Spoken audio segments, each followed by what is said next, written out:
Dear Eddie, thank you so much for offering your time for this interview. I really appreciate it. It's my pleasure. Yeah, I'm happy to share your knowledge with my community in this interview, so I prepared some questions. First of all, I would love to know what is one simple thing that you would like to share with every yoga practitioner? Well, the main thing I'd like to share with yoga practitioners is my love for yoga. That's really all. Wow. And in what ways you find it easy to share? Well, when you're passionate about something, you want to share it with people. When you hear a song you really love, you want everyone to hear it. When you see a movie you love, you want everyone to see it.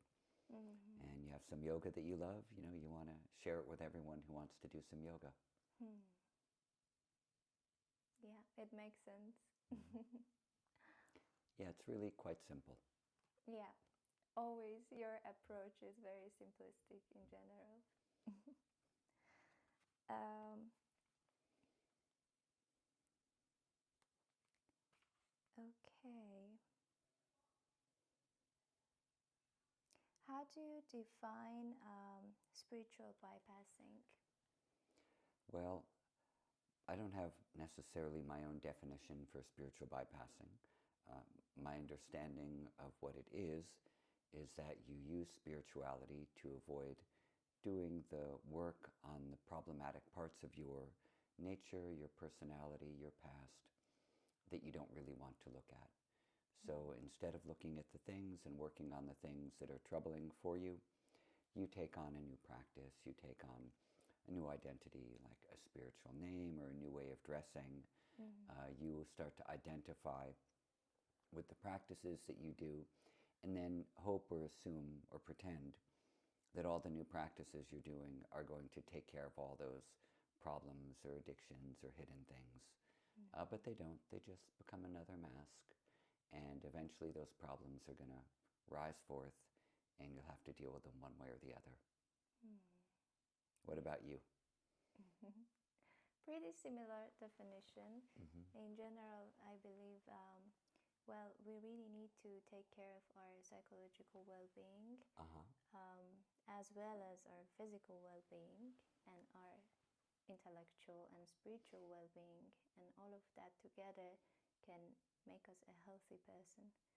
And while neglecting each part of this layers of our being can just trap us into being stuck into our developmental process.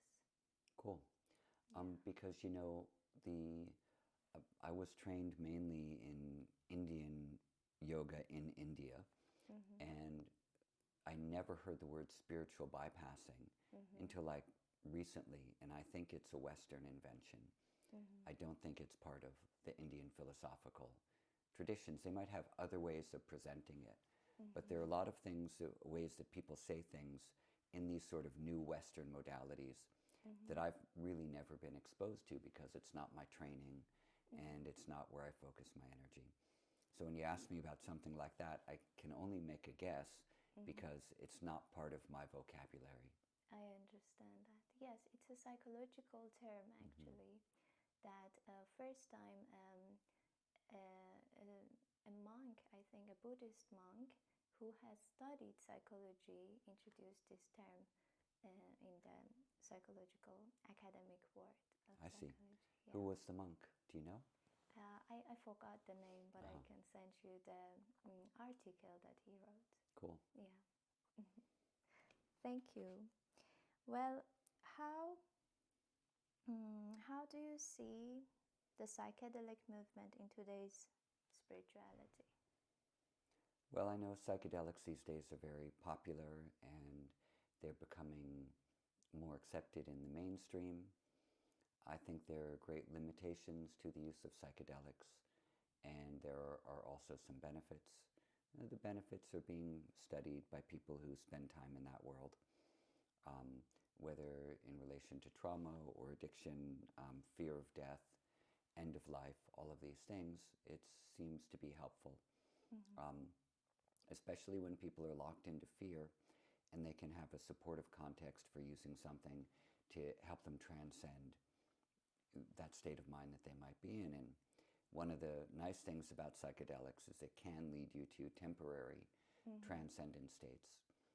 And sometimes those temporary transcendent states can have a big effect on your regular waking consciousness. So you can take those learnings and make some shifts in your life.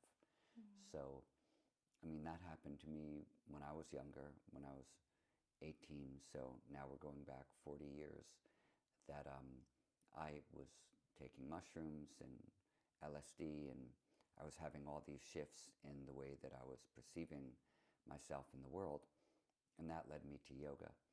But I very quickly saw the short-lived nature of psychedelics and the shortcomings of them, which is that it's a temporary experience, and if you get locked into that experience and keep chasing after that experience, then you don't actually do yoga, and you don't actually be present for what is the level of consciousness that I have that I'm now going to try to work on without it being altered by some other chemicals. So I think that they're useful, but I think that a lifestyle which is sort of dependent on any type of psychedelic use, LSD, mushrooms, MDMA, ketamine, ayahuasca, any of those things, it's chasing after experience. And already all the world is experience. And the experience we have in the world is already illusory.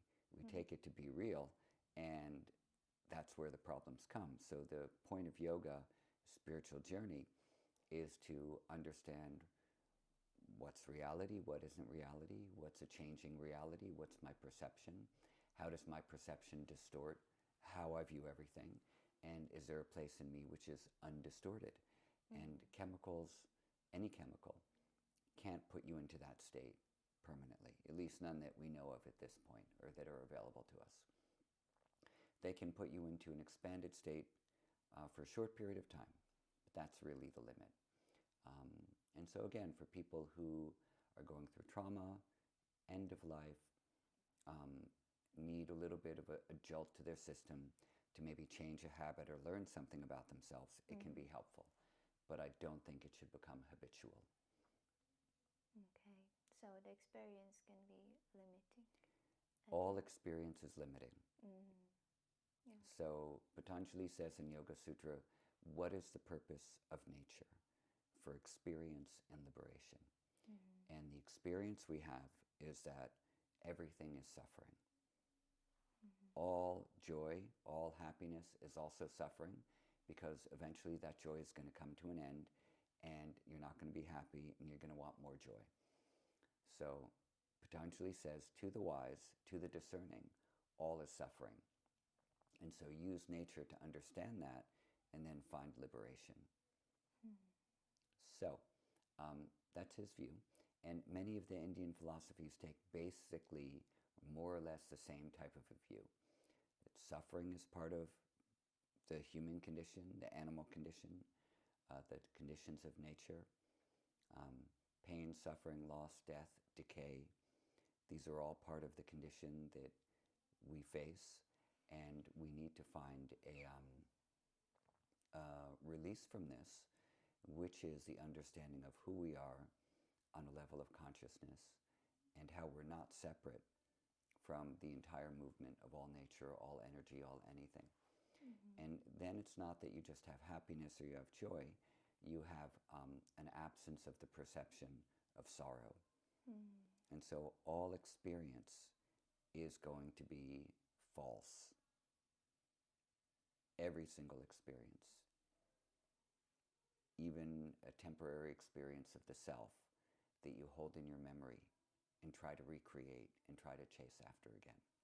So some people have experiences when they meditate of profound levels of awakening, and they experience great bliss and joy and understanding, and then somehow it fades. And then you're not happy because it faded, and now you go chasing after that same experience again, because what you have is a memory of it. And so even the memory of a spiritual experience is going to be painful.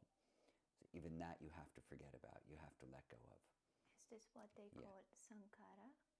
Samsara. Samsara? Yes, samsara is the cycle of birth and death, the illusory nature of existence. And a samskara is a mental, subliminal mental impression. So you can't get attached to any experience. And this is why even talking about your spiritual experiences is probably one of the worst things to talk about, because then on a subtle level, you get this spiritual attachment to an identity that you wish you had, and that's even more subtle to undo than other identities. Wow, great. So is this how they explain Maya in yoga, like this false experience that you said? So yoga doesn't use the concept of Maya. Okay. Maya is used in non-dual Vedanta, Advaita Vedanta. Maya is the illusory power of Brahman, which then manifests as the world of name and forms. And it's illusory. It doesn't exist. In yoga, the world is real.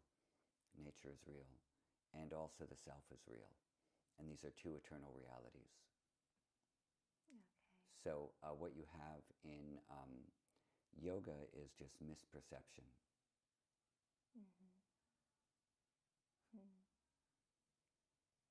It's very deep, very profound what you're saying. Well, so this reality that we're talking about, does it have many layers, or is just one pure reality? It has many layers. So from a yogic perspective, probably from a lot of the different philosophical traditions of India, there's a lot of layers and a lot of worlds as well.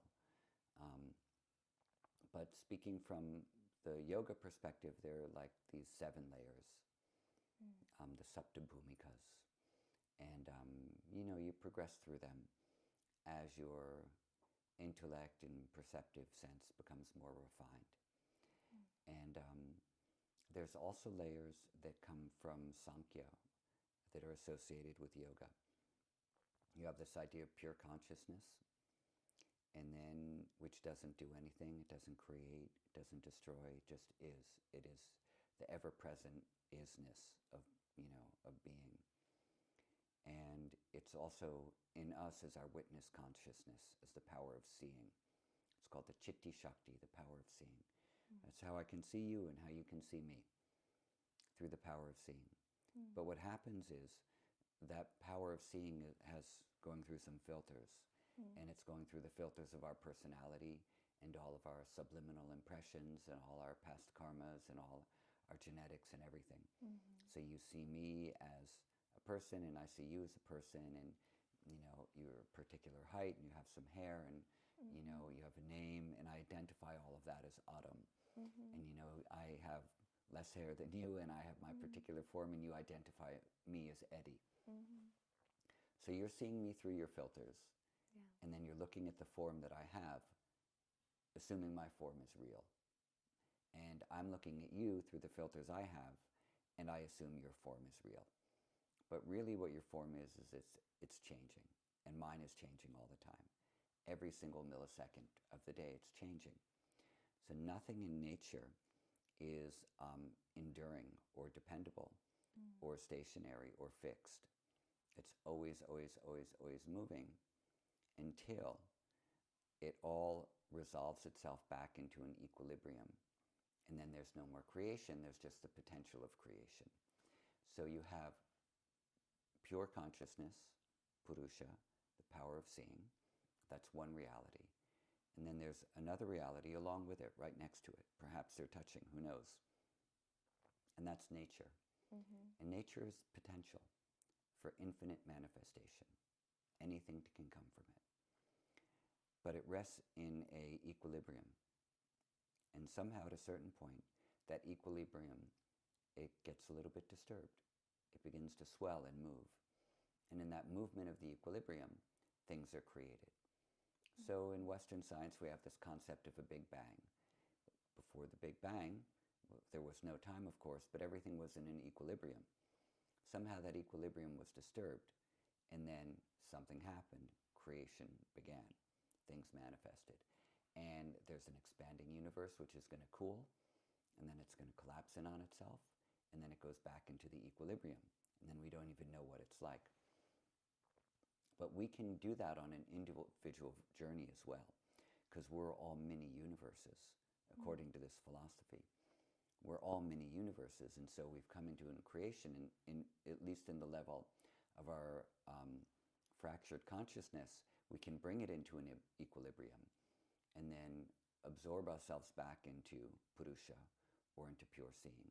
And then no longer are we creating new karmas, new thoughts, future births, or anything, but this little individual manifestation of the universe resolves itself, and it's no longer propelling forward. So that's kind of the yoga journey. Now, what are the levels? You have Purusha, consciousness. You have Prakriti, which is nature.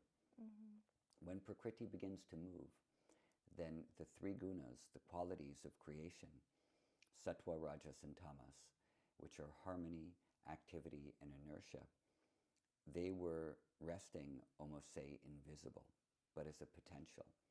And that potential was stirred into action, and they begin to combine and make themselves known. And in the making themselves known, those three gunas become apparent. And then from those three gunas come particular things. And one of those things is the what they call cosmic intellect, the buddhi, or mahat. And this is the potential for knowing. There's nothing to be known yet, but before something can be known, there has to be some potential for knowing it, and that's buddhi. And then comes the cosmic mind, the ahankara. That is going to be an evolute of cosmic potential for knowing. So this cosmic mind comes, and then from cosmic mind comes these other levels where perception can happen. And so, and those things include individual mind, and the individual mind is just a reflection of cosmic mind. So this is a very interesting thing, where in yoga it says there's only one mind, but it's reflecting through all of us. So you and I have a shared mind. We all have a shared mind, but because of identity and individuation, we think that our mind is our own. But really, we all exist in a shared mind. Like we live in an ocean of air, we live in one single mind, and we share in that. So why is it that 2 people or 3 people or 4 people can come up with the same idea at the same time? How does that happen?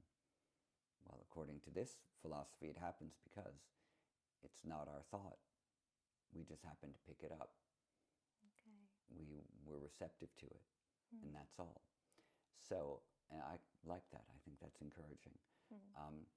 So from this individuated mind comes along with it the ability to perceive things, and those are the sense organs, and then the ability to act on those things, where the organs of action are limbs of a body. And what are the things that we're perceiving? We're going to perceive the things that we can hear, we can see, we can smell, we can taste, we can touch, and they're carried through the elements: earth, water, fire, air, and space. So those are all the levels. And if you examine all of those levels, you can bring yourself back to cosmic mind and enter into the one mind. And from that one mind, you can enter into cosmic knowing. And then from there, you can dissolve back into the equilibrium.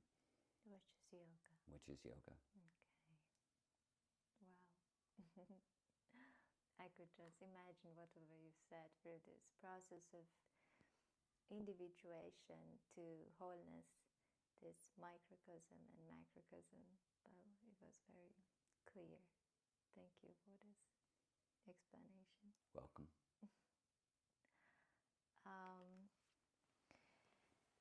Okay. How do you see the importance of cycle awareness for women in yoga? How do I see the awareness of the importance of cycle awareness? Cycle awareness. Menstrual cycle. Yes. I think it's very important. It's not spoken about a whole lot, and it probably should be spoken about a lot more. So I did Ashtanga yoga for a long time, which is a very dynamic, intensive practice.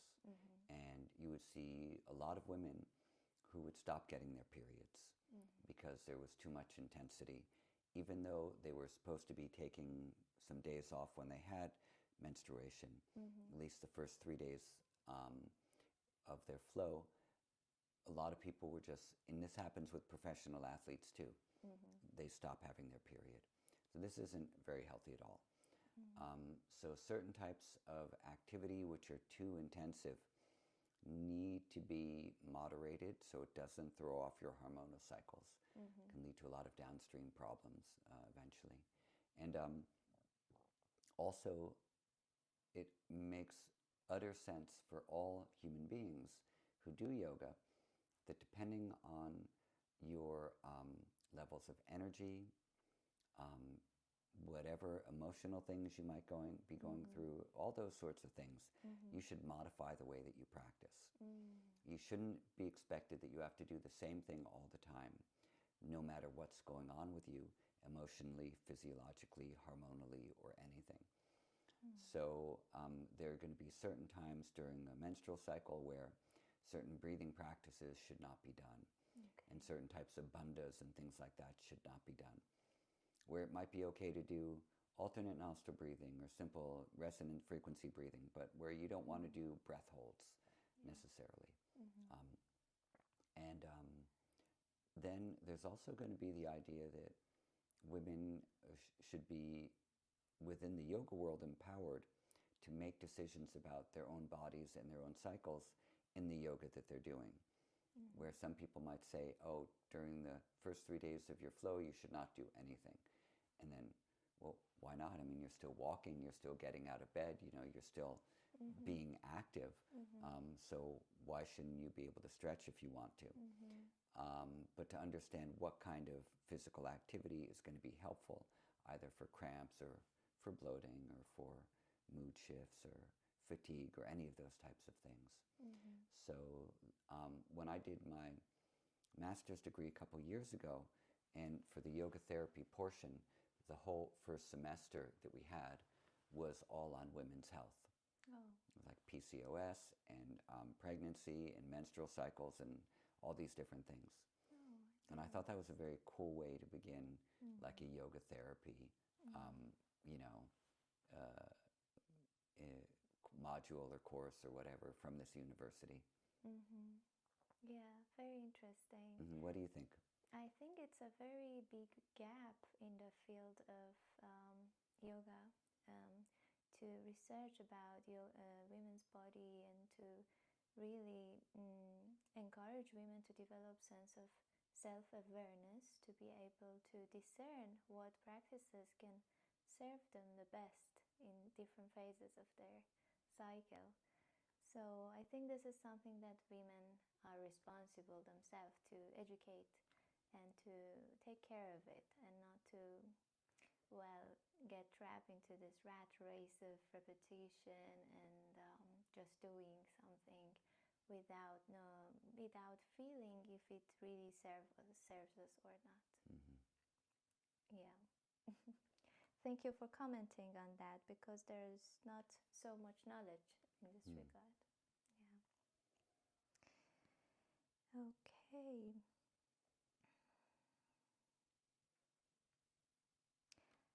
What is the most unexpected benefit of yoga you have discovered?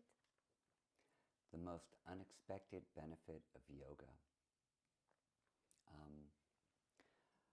I don't know, really. I don't think I had some great expectation of any particular benefits at all. I was just drawn to do it. But now with the practices that I'm doing, all of these yoga, Sāṅkhya things that I'm teaching, I'm finding really deep and calm levels of peace inside myself after I do these practices, different than any other yogas I've done before. And so I'm really enjoying the sense of like a deep state of calm, a deep state of like peace and just clear mind from doing these things. So that's what I'm enjoying right now. Oh, So it's the sequence that you created for your own practice and you're sharing with others. Yeah, I'm not going to say I created it because yoga in India is like an ocean of possibilities. And I'm drawing from that ocean and putting things together in such a way that, you know, it's not necessarily me putting it together. It's like the knowledge of yoga that I'm paying attention to, which is guiding me how to put it together.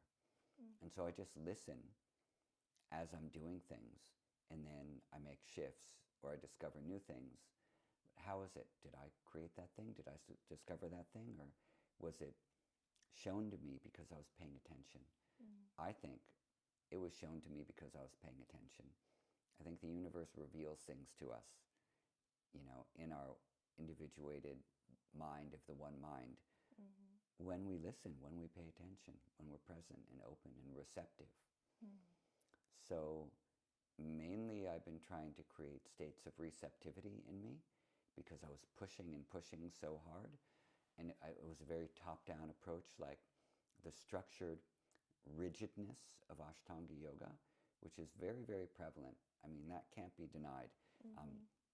Even though the system has benefits, even though it's being taught by some very nice people, and there are a lot of really good people in this wider community, there is a top-down rigid structure which doesn't allow for receptivity, but is really you're conforming to someone else's idea of what you should be doing with your body in that moment.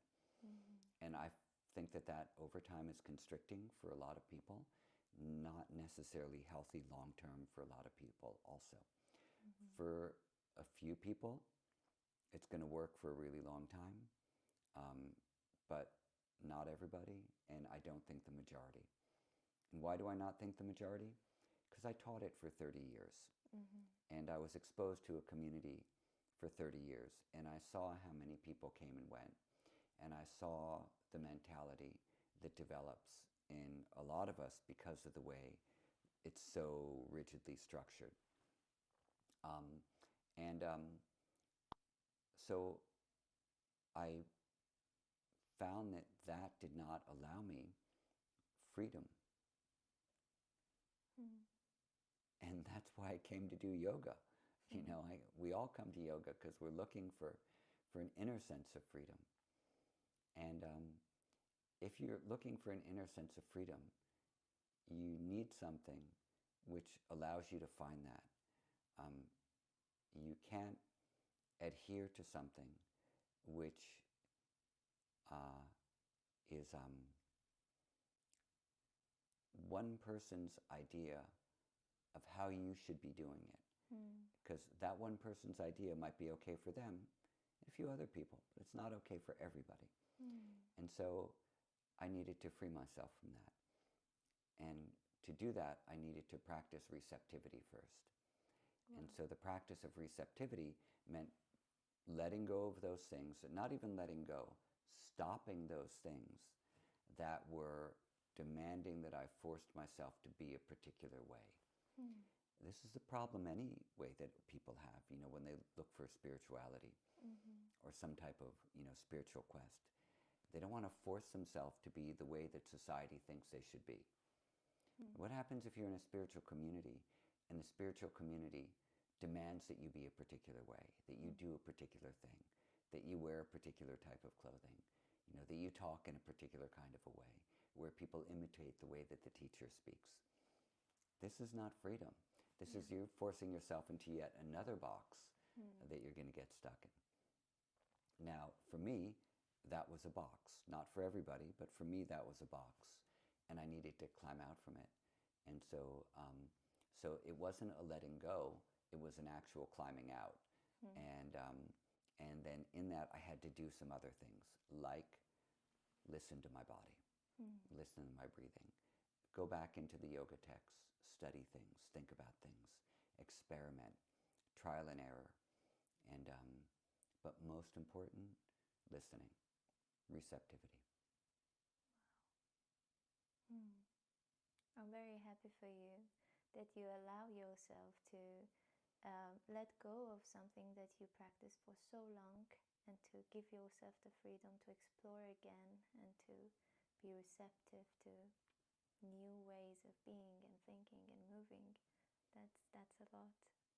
You know, I just, you know, my wish is for that all the people who are doing Ashtanga yoga and it's making them happy to continue to be happy. Mm-hmm. And at the point when it stops working for them, to not force themselves to do it for any longer, and to allow themselves to do something else without any guilt or without any shame, and understand it's part of the process of having a body and having different needs over time. Yeah. And then when they teach, if they teach, to make only the most gentle of demands on their students for how they learn, and not continue to create new boxes all over the place. So I think that over time a lot of communities do move in this direction, but it needs to be encouraged. Yeah, thank you for encouraging it. It totally resonates with my personal experience of practicing Ashtanga yoga. Well, I started 10 years ago, and for some time I was very rigidly practicing. I was very regular, and then I felt that it hurts. It just, my body was not happy anymore, and I started exploring different styles of yoga, Hatha yoga, Vinyasa, and Yin yoga also. And well, after some time I felt I'm missing Ashtanga yoga because I love the dynamic of the practice, the structure. It's a beautiful choreograph of the movement, and I still enjoy it, but I realized that I don't want to practice only Ashtanga yoga or 6 days a week Ashtanga yoga. Like, I can practice whenever I feel like, or like 2 days a week I feel like really practicing Ashtanga, and then the other days I enjoy the freedom of movement and creating new sequences, how my body feels like moving. Yeah, thank you for commenting on that and encouraging this concept of self-awareness in yoga. I appreciate that. Yeah, I mean, if you look at, say, primary sequence, you know, it's put together in an interesting way. There's some things about it that don't quite make sense from a, you know, say a mechanical standpoint. Okay. But for the most part, it's like a good sequence. And, you know, but there are a lot of good sequences, like you said. So this is one of many. There's a nice dynamic of it. The constant repetition of jumping through and jumping back has a, can have sort of a hypnotic type of a tone and quality to it. Okay. So that can be, for a lot of people, a way of getting them out of their thinking mind. And so I think that's one of the benefits of the constant jumping through and jumping back and all that. The postures themselves you find everywhere. Yeah. But the dynamism of it is, I think, where people have their mind being a little bit short-circuited temporarily during that practice time, which is beneficial. That's why people like hot yoga, you know, the Bikram yoga a lot also. You're in a very hot room. It forces you to be present. The postures are no different than what you find in other yogas too, but it's done in a context that makes you really be present. So anything which is going to short-circuit the thinking mind a little bit is going to be really appealing to people. And because people need it, because we think way too much. Yeah. So I don't think there's anything necessarily more magical about Ashtanga yoga or Bikram yoga or any of the yogas than they are for each other. They all have the same quality of coming from this, you know, ocean of yoga of India. And the use of them is going to be for different people at different times of their lives. Yeah, absolutely. So, You know, like, if you're an art lover, you know, who's better? Van Gogh, Picasso, Monet, Matisse, Basquiat. Impossible. It's to impossible to choose. say, you know. You know, who's the best musician? Is it David Bowie? Is it Led Zeppelin? Is it the Beatles? Is it the Rolling Stones? Is it Rihanna? You know, is it Bob Dylan? No, they're all like amazing. Yeah. And they're all, you know, they all are channeling their thing, Yeah. you know. And so I think, and where did it come from? Where did their music come from? Where did their art come from? Practicing, being present, letting it flow through them, trial and error. Yeah. Where did yoga come from? It came from practicing and trial and error and paying attention and letting something flow through you. And so different teachers have had different things flow through them. And I mean, and this is not necessarily a popular statement to make, but you know, you can listen to David Bowie and you can listen to Led Zeppelin all on the same day, and there's no reason why you can't do one type of yoga and then another type of yoga, you know, throughout the week or whenever you want to as well, because it's just experiencing your physical form. That's all. You know, some music is not going to be appealing to you and some yoga is not going to be appealing to you. You're not going to listen to that music. You know, you're not going to say it's bad music. I don't particularly like Norwegian death metal, so you know, I'm not going to listen to it. So that's, I think when it comes to moving your body and doing asanas, there's going to be a variety of ways that it can be done, and they're available for us, however we want to engage with them. And that's an important thing. There are certain things in the Hindu tradition which are meant to stay the same all the time. You know, a mantra that you use as your personal mantra is meant to stay the same all the time. The chanting of Vedic mantras, they're meant to be done in a very particular way which never changes. Certain rituals are very explicitly done in only these procedures. So there are certain things within the Hindu tradition always done the same, and then there are certain things that allow for variation and expect there to be variation. So this kind of education is also useful for Westerners who aren't really exposed to the different facets of the Indic traditions. I understand that. And I feel like naturally yoga is evolving into this direction. Like the younger generation, people who practice with me are from the younger generation. And I can see like they're not attached to any style of yoga. They're great practitioners, but they love to explore and they just love to learn different styles of yoga, and they just feel better this way. So I think naturally yoga is going to this direction. But what I'm concerned about is not to lose the essence of yoga. For example, something like Ashtanga yoga structured so many principles of yoga into one choreography. So the person who practices learns the tradition of yoga, learns the drishti, the breathing, the bandhas, like everything, like a lot of things. But so many modern styles of yoga, like vinyasa, are missing these principles of yoga. So I would probably not agree with that statement. Okay. The yoga that you see, say Shivananda yoga or Iyengar yoga, or the Hatha yogas that you will find in different places in India, don't make use of drishti or bandho or this ujjayi or breathing with sound that you find in Ashtanga yoga. And in fact, I think that all these things that are part of Ashtanga yoga are overdone and are not good for people's nervous system over a long term.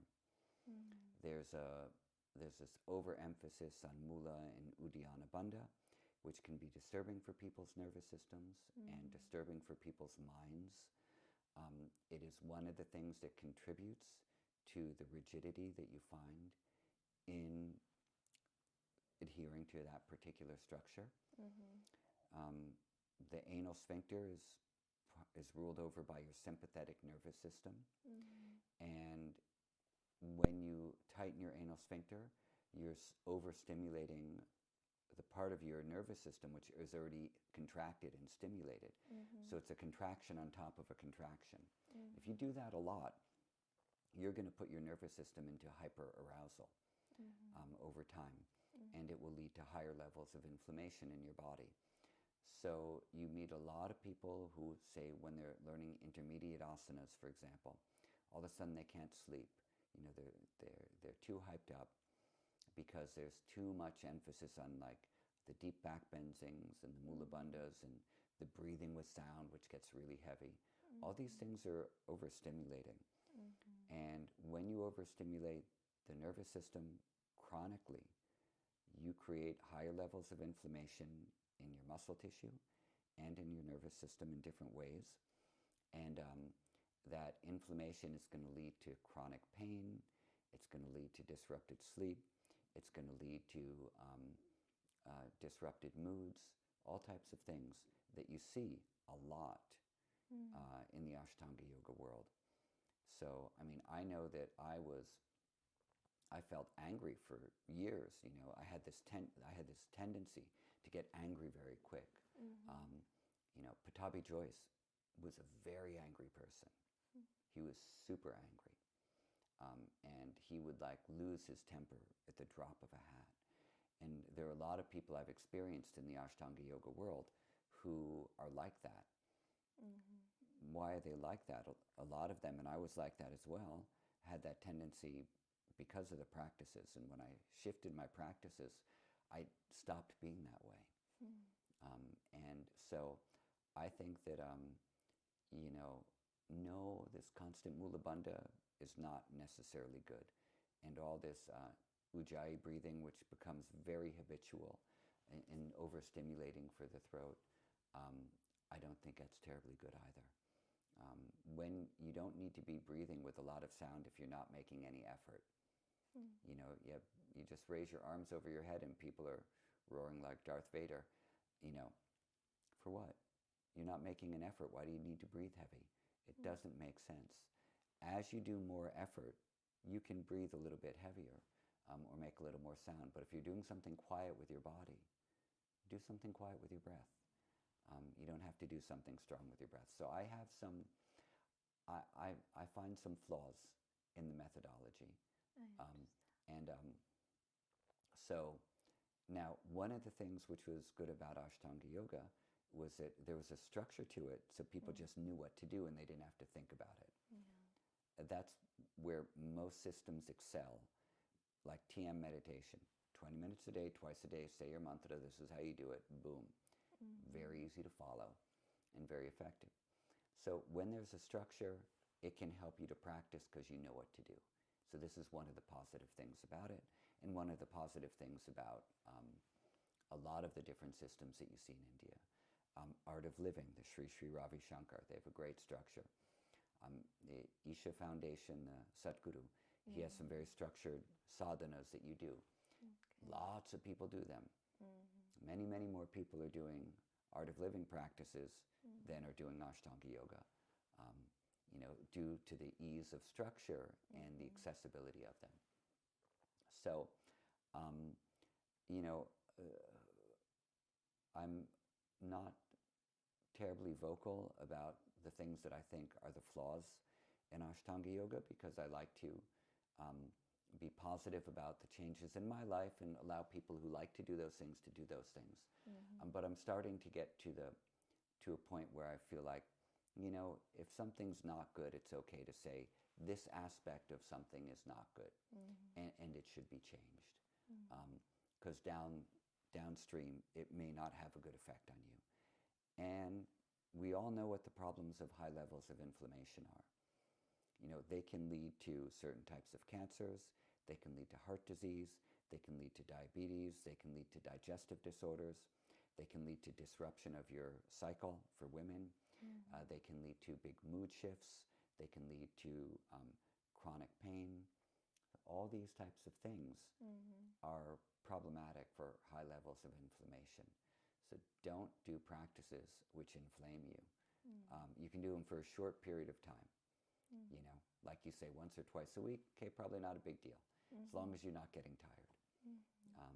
But if you're pushing too hard every day, not healthy. Totally agree. And it's so interesting to hear your critical point of view towards this practice. Well, there are so many people who love this practice, and I know you've been practicing for about 30 years, as I know, yes? And, well, to have this point of view is just so interesting. And they can continue to love it, and they should continue to love it. You know, just because I say something doesn't mean they're going to think anything different other than, oh, that guy, what an asshole, you know. But so let them continue to love it, but let them also be educated on their nervous system and on what happens in the body, and to listen to it.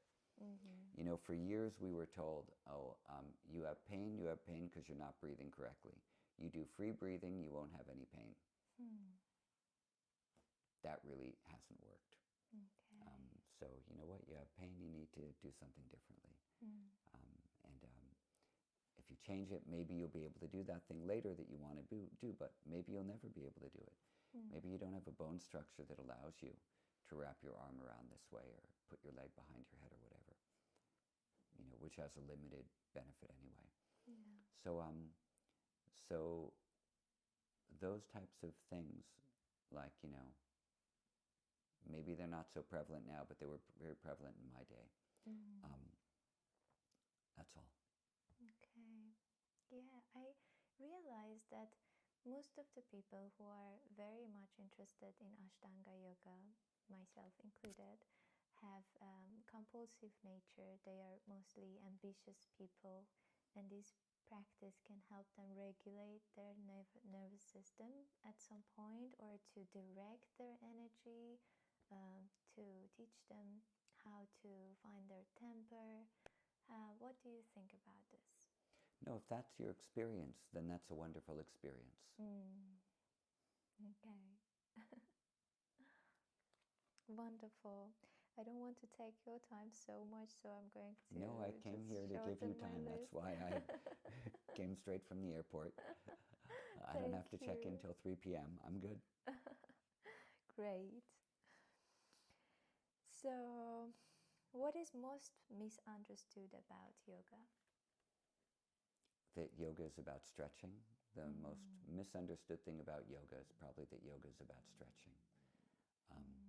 And it's about doing postures and doing them well, or touching your toes.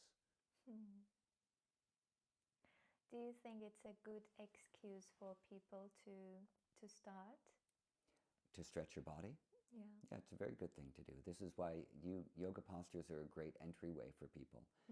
Because at a certain point people go, I have some back pain, I have some neck pain, I have some shoulder pain, I have some knee pain, I need to move, or I need to relax, or I need to learn how to meditate. So moving your body is a really good entryway. And that's why it's so popular. Yeah. And how not to remain in that stage, how to progress through the path of yoga, through stretching, and not to get stuck in this. Most people don't become like professional yoga people. Most people come and they do yoga classes, or they learn a yoga practice. They use it to enhance their life. This is a very good use of yoga. And so for the people who become professionals and their whole life becomes about yoga, you know, someone like me, for example, that's where the problems start occurring. You know, but for the regular person who's just doing a little yoga because it makes them feel great, and then they go to work, then they don't have to worry about any of this stuff. You know, they're calm, their body feels good, they've done something to stretch and strengthen, they've breathed, they've focused inwardly, and then done. End of story. Yeah, and that's already a lot for so many people. Yeah, and that's the majority of the people who are doing yoga. It's excellent. It's a good use of time.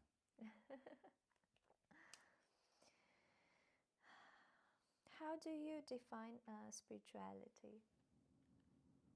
How do I define spirituality? Mm-hmm. Well, I think that spirituality is an active thing. Mm-hmm. It's the quest for knowing who you are and for trying to figure out how to live in alignment with that and act in alignment with that. Mm. So it's one thing to know who you are and have a sense of why you're here or what consciousness is. And then it's an entirely other thing to live in alignment with that, to live with your highest principles and to act in accordance with that. Because we all say the wrong thing and we do bad actions or we lapse or we, give into an addiction or whatever it might be. Mm-hmm. So I think those are the three main things: knowing, living, and acting. All those three things coming together, and this is engaging in spirituality. To find alignment. Yeah, yeah. It's an active engagement in something. And how do you define the spirit? The spirit? Yeah. The spirit is that invisible part of ourselves, which is the essence of our being. And I sense spirit in myself when I pray and when I do the worship of the deities that I have an affection for. I run a Hindu temple and I've been doing puja or worship to these forms for a long time. And that engagement with prayer and with worship and offering is where I feel most deeply connected to the invisible part of myself, which is, I don't want to say my core, but is... Essence? You could say essence, or you could say is everything. It's the quiet everything, the invisible everything. Because it's not a tiny thing, in your heart. It's like you're everything. But it's quiet. Yeah. And how did you find out which deities you have affection for? You're just drawn to them. I mean, how do you know who you fall in love with? You're just drawn to them. There's no checklist. If you make a checklist, you're in trouble. Yeah, it becomes a mental game. So, do you see any similarities in between the concept of deities and the concept of archetypes in psychology? I don't know much about psychology. Okay. So I can't really comment. Okay. But, I grew up without religion, but I'm Jewish by birth. And I go to synagogue with my dad once a year, and I have a bunch of friends who are very observant. And, some of them, they sort of make fun a little bit of Hinduism and of my approach, and, talk about idol worship and things like that, which is not what Hinduism is at all. And but I think that any book that you worship, any word that you worship, is the same form as the form of Ganesha or Shiva or Lakshmi. If you're carrying the Torah around the synagogue and kissing it and keeping it in a sacred shrine, this is also an icon. This is an image. This is a form that you're holding high and worshiping, and saying that it carries the essence of the Word of God. It's still an object, and it's no different an object than Ganesha in our temple. Because the Ganesha in our temple is not an idol who is God itself. It's the form that carries the reflection of the greatness or the glory or the ineffableness of God or the cosmos or the transcendent being, whatever it is. So that's what the deities in a Hindu temple are. They are carrying the reflective blessing of the transcendent being through a form. And that's why you form a personal relationship with him, like you would study a book. So I think that there's a misunderstanding and a callousness in that perception of Hinduism in comparison to an Abrahamic religion, which says there's only one God and you're worshiping many gods. And Hinduism is pluralistic and says, no, there's one consciousness, but it's reflected through all these different forms, just like there are many, many different people. And, consciousness is being reflected through many, many different people. And you can form a relationship with that. So there needs to be a little bit more of a generosity of spirit between different religious approaches, and understand how there's so many things in common. There are things that are different also. They're not necessarily all leading to the same place. But there are things that if you look at them through the proper lens, you won't say, oh, this person is worshiping an idol, or oh, this person is, worshiping a book, or oh, this is, the one true God, or anything like that. All those conflicts are not going to be helpful for humanity or the world as a whole over time. So I don't remember what your question was or how I even got here, but it's something that, I find immature in people who say won't come into the temple or do something with me at the temple because they say, well, you're worshiping idols. Come on, guys. This is where you're still living? No. If that's where you're still living, how do you expect the world to be a progressive place, a better place, a place where people can prosper and grow and be together? We have to think deeper than that. Yeah. I get your point of view. However, I also see their point of view in the word that religion has been so much misunderstood by the leaders of the world, that well, there is a lot of conflict and separation because of the religion. So well, how to explain to people that spirituality differs from religion, or do you actually see spirituality different than religion, or well? Yeah, okay, so I think that if your religious nature is personal, and everyone's religious nature is personal, and that's how they connect to God, there's not going to be much of a problem. But if your religious nature needs to become very public, and then you need other people to adhere to that, then it's going to start setting things off from each other. Like with yoga schools or like with anything else.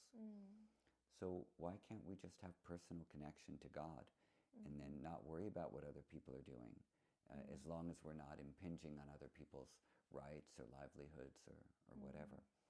Of course that doesn't happen. So is religion and spirituality different? Religion is a very Western concept. The Indic traditions are pre-religious. They didn't have these ideas about, religious categories or anything like that. In India, there were like thousands of different ways of connecting to God. And it goes through different transmutations over the centuries as well. There's one way of conceptualizing the transcendent being 5,000 years ago, and then during the time of the Upanishads it changed, and then during the Bhakti movement there was a personal relationship with God that formed. And so there's all these different things that happen in India, and they're kind of allowed to happen, and they do happen. And yes, they have disagreements with each other, and there's a lot of debate, but the thing that was referred to as Hinduism originally, which was before the British had come to India, and the Persians who were coming down from the into the plains of India, there was the Sindhu River, and everything below the Sindhu River was the Indus Valley, and all the people who lived there were the people practicing this diversity of stuff. And that became the Hindustan. Stan, we talked about this before, is a place. And so it's the place of below the Sindhu, of all the people that live there, doing all these different things. Some are worshiping nature, some are worshiping animals, some are worshiping deities, some are worshiping fire, some are practicing acts of just compassion. There's all these different things happening. And that was Hinduism. So these, and it's very focused on personal connection. So religion as we see it now, with like the world major religions, sort of following one book or one idea. Even within the world's major religions who follow one book or one idea, there's a lot of diversity in that too. There's not one type of Christianity or one type of Catholicism. There's the Protestants, and there's the Catholics, and then there's the Methodists, and there's all these different interpretations which has come. And within Islam, there are different branches as well. So every single religion or approach might start off with one idea that then fractures into several or many ideas. And a lot of those different ideas don't agree with other people's interpretations. This is what people identify with as religion these days. To have a religious nature would be to have a devotional nature, would be to have a nature which is inclined towards worship and inclined towards a relationship with a transcendent being, whether you call it God or something else. So religion is one thing. To feel religious, to have a religious nature, is how you are in your heart. To be spiritual, I think, is very close to this idea of to have a religious nature.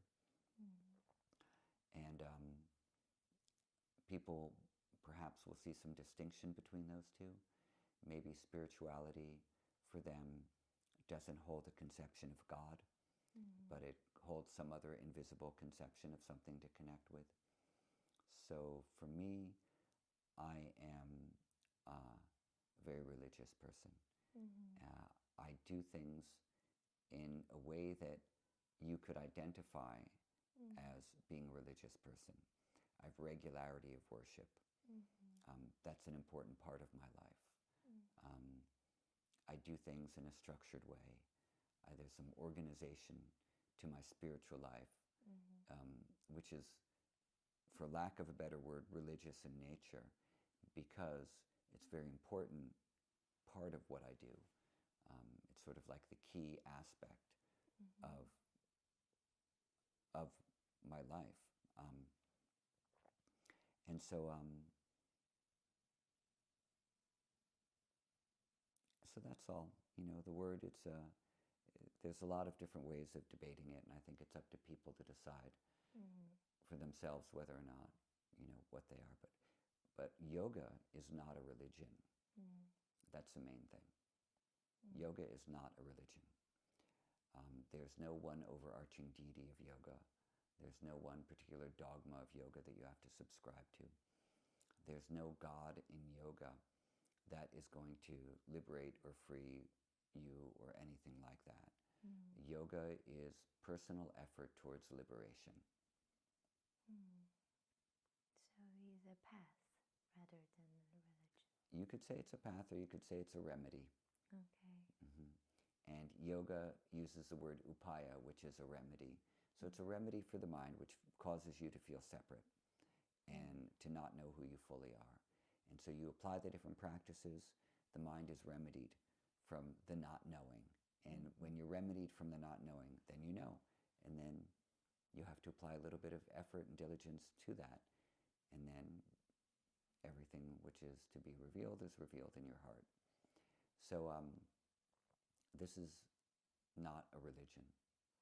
This is a praxis, which means a combination of practice and philosophy that go together. So I am religious in nature, but I know yoga is not a religion. My religion is not yoga. And you don't even need to say that yoga is spiritual in nature, because you're dealing with nature. You know, spirit is unmoved by anything we do in yoga. It just is. It's nature that we're working with. So you could say that you're actually a materialist, because you're working with the material to free yourself from bondage. And this is why I always say I'm a materialist. You know, I'm not like some spiritual whatever. I'm fully a materialist. But I know that I'm not attached to the materialism, but I enjoy it and I use it. And with materialism, you can create things of great beauty. You can build a space and fill it with things that are uplifting and invite people into that space, and they'll feel at peace and have their lives transformed. This is a temple. So you use the material to invoke spirit and to feel that presence. Wow, I like this one. And it actually reminds me of the question that I always had about the concept of yoga in the concept of ego in yoga, that is very much demonized, like in most of the spiritual practices. Ego is always demonized. However, looking at ego from a psychological point of view, if we can develop a healthy self, a healthy ego, then this ego can serve our developmental process, can serve our evolution. So, well, making use of this material to just feel the reflection of the spirit is kind of reminding me of the same concept. So I think that what happens is that a lot of people in yoga haven't studied psychology. They don't know about ego in regard to id and superego or any of these things. They only know about this idea of ego, thinking that it has to do with your sense of self-importance or your self-identity. And so they say things like, leave your shoes and your ego at the door. Or, you know, if you have, you know, you're striving too hard, it's because of your ego. Or if you have pain, it's because your ego got in the way and all that stuff. So, you know, if you're going to talk about ego in yoga, you need to talk about it from a psychological perspective, which takes this entire thing into account. Otherwise, ego doesn't have a place in yoga. You know, Patanjali doesn't talk about it. He uses different words. Ahamkar?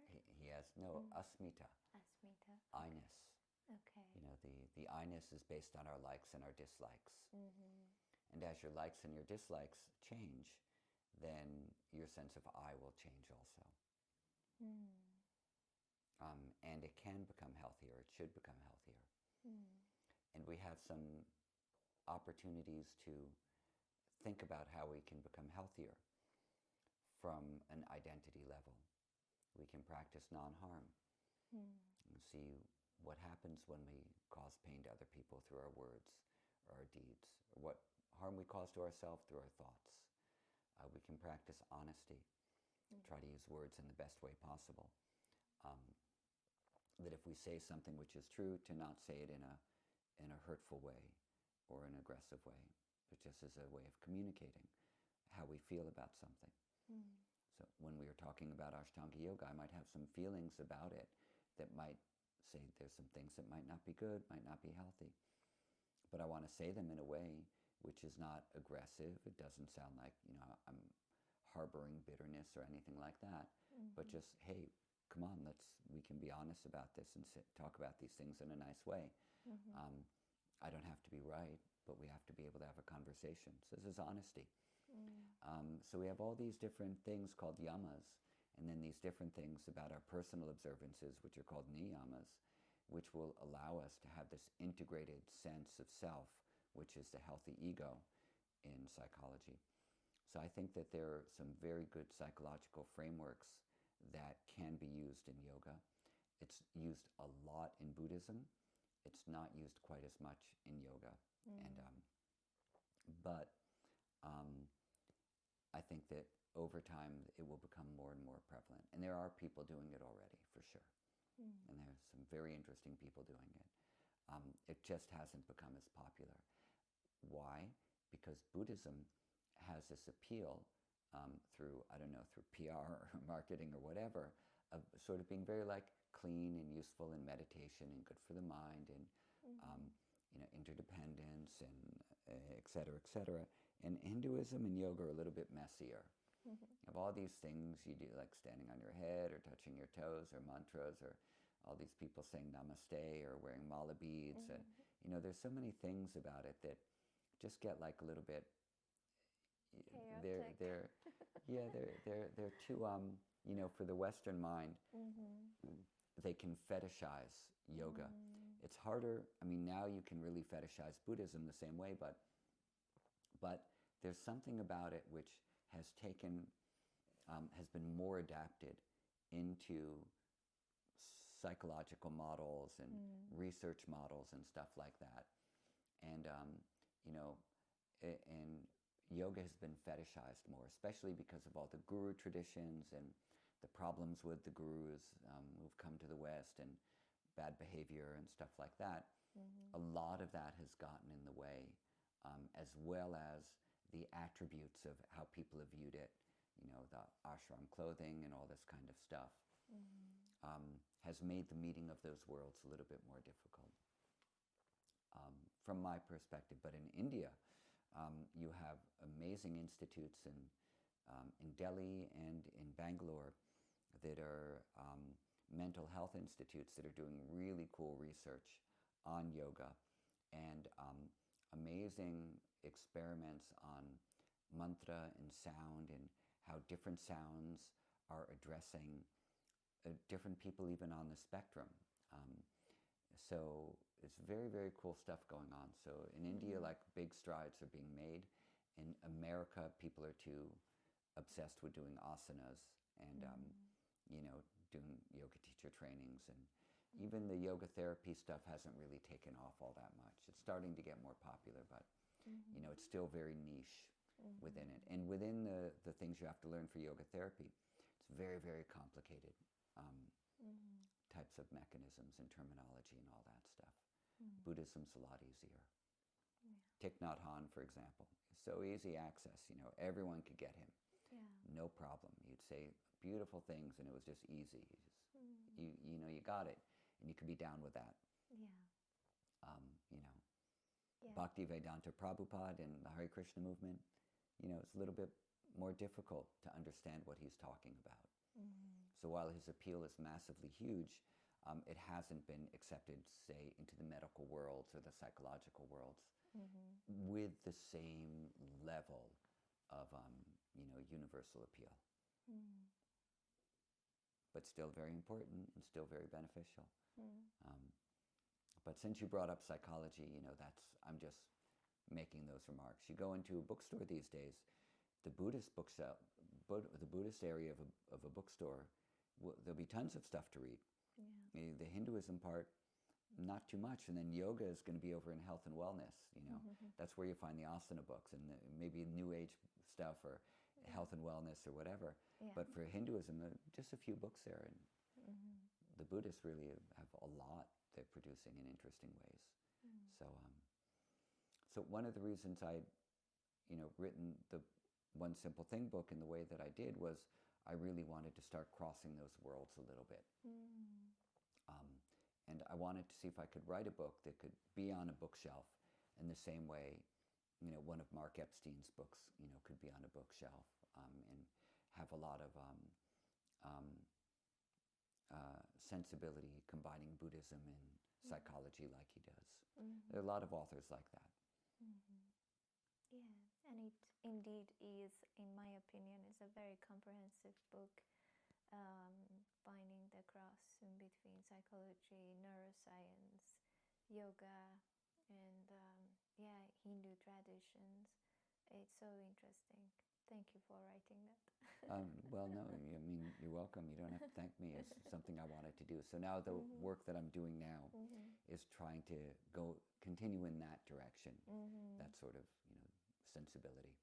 I think it's amazing because, for example, even for me, it's really easy to introduce your book to anyone who's into yoga and who's interested into understanding a little bit of Eastern philosophy, because not everyone is interested to go through really difficult, hard to read books of Hindu philosophy.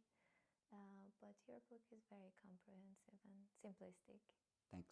Yeah, there are a few things I'd like to correct in it. Right now I'd like to do another edition, and there are a few things that need to be fixed and a couple of mistakes I made that I found. So, but that's how it is, with stuff you do. You see the flaws and you try to correct them. Yeah. Thank you so much, Eddie. You're welcome. It was a true pleasure. My pleasure as well. Thanks for having me. Thank you. I'm very happy that I can share your knowledge with my community. And yeah, it was a true pleasure. And hopefully I haven't said anything that will offend anyone. And if anyone feels offense at anything I said, I apologize.